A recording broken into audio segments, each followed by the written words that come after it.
বিদেশি পণ্যে মার্কিন শুল্কারোপের স্থগিতাদেশ শেষ হচ্ছে আগামী ৯ জুলাই। এর আগেই ট্রাম্প প্রশাসনের সঙ্গে সমঝোতার চেষ্টায় বিশ্বের প্রায় প্রতিটি দেশ। এরই ধারাবাহিকতায় যুক্তরাষ্ট্রের সঙ্গে বাণিজ্য চুক্তি করল ভিয়েতনাম। এখন থেকে ওয়াশিংটনে হ্যানয়ের পণ্য প্রবেশের ক্ষেত্রে গুনতে হবে ২০% শুল্ক। গেল এপ্রিলে ভিয়েতনামের পণ্যে ৪৬% শুল্ক ঘোষণা করেন ডোনাল্ড ট্রাম্প, আর ট্রান্সশিপমেন্টের ক্ষেত্রে শুল্কের হার নির্ধারণ করা হয় ৪০%। উল্টো দিকে বিনা শুল্কে ভিয়েতনামে প্রবেশ করতে পারবে মার্কিন পণ্য।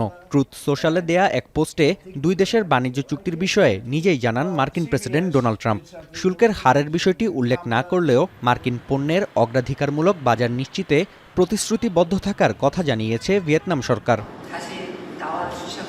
এদিকে যুক্তরাষ্ট্রের সঙ্গে চুক্তি কঠিন বলে মন্তব্য করেছেন দক্ষিণ কোরীয় প্রেসিডেন্ট। যুদ্ধ এড়াতে কূটনীতি চালিয়ে যাওয়ার ঘোষণা দেন তিনি। 지금 최선을 다하고 있습니다. 최선을 다하고 있고 또 쌍방의 모두에게 도움이 되는 그야말로 호혜적인 ভিয়েতনামের আগে যুক্তরাজ্যের সঙ্গে শুল্ক নিয়ে সমঝোতায় পৌঁছায় ট্রাম্প প্রশাসন। তবে বারবার হুঁশিয়ারের মাধ্যমে ভারত ও জাপানের সঙ্গে সম্পর্ক জটিল করে তুলছে যুক্তরাষ্ট্র, এমনটাই মত বিশ্লেষকদের।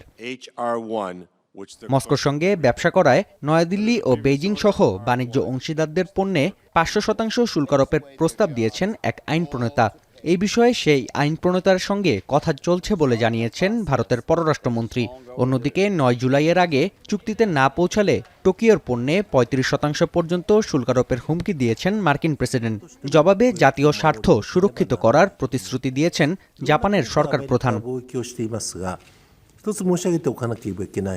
নাফি আরমান মনন, এখন বিশ্ব।